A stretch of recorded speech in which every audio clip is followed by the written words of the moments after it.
હિંમતનગરમાં મુંબઈથી આવેલા વેપારી પિતા પુત્રને માર મારી 5 કરોડની ખંડણી માંગવાના કિસ્સો સામે આવ્યો છે।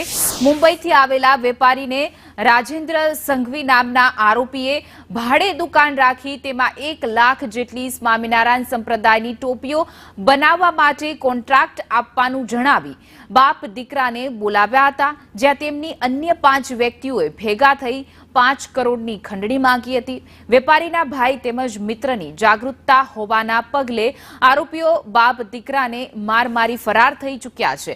જો કે પોલીસે આ મામલે ફરિયાદ નોંધી વધુ તપાસ હાથ ધરી છે।